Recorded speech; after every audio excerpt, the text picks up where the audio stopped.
चलो स्टार्ट करते हैं एक्सरसाइज 4.2 का क्वेश्चन नंबर 4। देखते हैं क्या दिया हुआ है।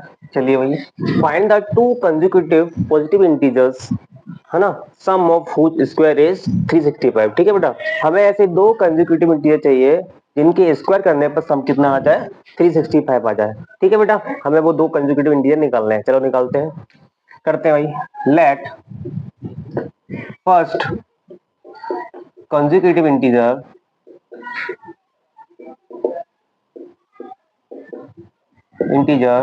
B x. हमने क्या मान लिया, फर्स्ट कंसेक्यूटिव इंटीजर वो मान लिया x, and second consecutive integer be कितना हो जाएगा बेटा, एक्स प्लस वन। इतना क्लियर हुआ, समझ आई बात। अगर आपका पहला कंसेक्यूटिव इंटीजर एक्स है तो सेकंड वाला कितना हो जाएगा बेटा, उससे एक जाता, कितना, एक्स प्लस वन। ठीक है भाई, अकॉर्डिंग टू क्वेश्चन क्या दिया हुआ है भाई, अकॉर्डिंग टू क्वेश्चन में उसने बोला है कि भाई इन दोनों का स्क्वायर, मतलब एक्स का भी स्क्वायर और एक्स प्लस वन का भी स्क्वायर करेंगे, और स्क्वायर करने पर सम करके जो वैल्यू मिल रही है हमें वो कितनी मिल रही है, 365 मिल रही है। ठीक है, दो कंसेक्यूटिव स्क्वायर का सम कितना दिया गया है, 365 दिया गया है। चलिए भाई इसको सॉल्व कर लेते हैं। अब देखो बेटा, यहाँ पर क्या लग रहा है, a प्लस बी का होल स्क्वायर लग रहा है, तो उसी आइडेंटिटी के थ्रू हम इसको ओपन कर लेंगे। तो क्या हो जाएगा, x square plus one plus two x equal to कितना हो जाएगा बेटा, 365। ठीक है, एक्स और एक्स मिलकर कितने हो गए, 2x स्क्वायर हो गए प्लस 2x, ठीक है, प्लस वन। ठीक है, हमने इसको अरेंज कर लिया, इक्वल टू कितना है बेटा, 365।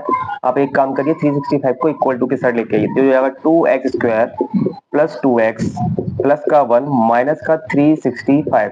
जब 365 इक्वल टू के साइड आ गया तो क्या बचा, 0। तो 2x स्क्वायर प्लस 2x, 365 में से बेटा 1 जाएगा, कितना बचेगा, माइनस का आपका कितना बचेगा, जल्दी बताइए। माइनस का बचेगा आपका कितना, 364 इक्वल टू 0। अब आप देख रहे हो कि पूरी इक्वेशन 2 से डिविजिबल है या नहीं। तो आप एक काम करो, पूरी इक्वेशन को 2 से डिवाइड करो।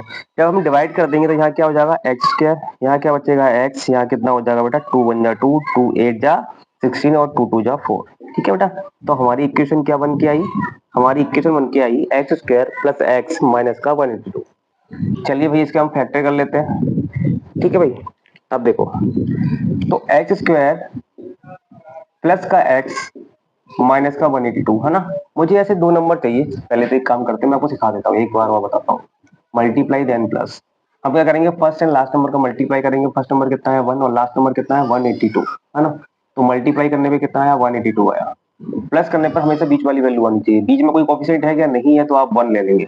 मतलब हमें ऐसे दो नंबर चाहिए जिसका हम मल्टीप्लाई कराएं तो कितना आ जाए, माइनस का 182 आ जाए, और उनको प्लस करें तो कितना आ जाए, 1 आ जाए। क्लियर हुआ। तो वो दो नंबर क्या है बेटा, देखो एक्स स्क्वायर, इससे पहले वाले क्वेश्चन में हम 182 के फैक्टर कर चुके हैं, है ना। देखो क्या आएगा बेटा, आप ले लीजिए प्लस का 14x और माइनस का 13x और माइनस का 182। ठीक है बेटा, इक्वल टू 0। इन दोनों में आप कॉमन निकालिए, क्या कॉमन आएगा बेटा, x, तो ये हो जाएगा x प्लस 14। यहाँ से क्या कॉमन आएगा, 13, माइनस का 13 कॉमन आएगा, तो ये हो जाएगा x माइनस का 14 इक्वल टू 0। यहाँ तक कोई दिक्कत। चलिए यहाँ भी सॉरी प्लस हो जाएगा ये, तो ये हो जाएगा x प्लस 14 को मैंने बाहर निकाला तो अंदर कितना होता है, x माइनस 30 इक्वल टू क्या हुआ, 0।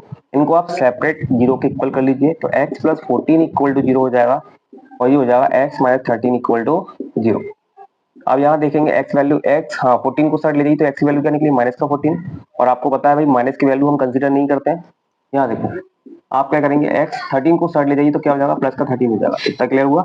तो देखो x की वैल्यू क्या आई बेटा, हमारी 13 आ गई। ठीक है, माइनस की वैल्यू हम कंसीडर नहीं करते हैं। तो बेटा हमारा जो फर्स्ट कंसेक्यूटिव इंटीजर क्या आया बेटा आपका 13, और सेकंड क्या आया जल्दी बताइए, सेकंड आ जाएगा आपका x प्लस 1 इक्वल टू कितना हो जाएगा, 13 प्लस 1 इक्वल टू 14। समझ में आया। तो फर्स्ट का आपका कंसेक्यूटिव इंटीजर है 13 और सेकंड वाला है आपका 14। तो ये हो गया बेटा आपका आंसर। क्लियर हुआ। चलिए अब चलते हैं अगले क्वेश्चन की ओर।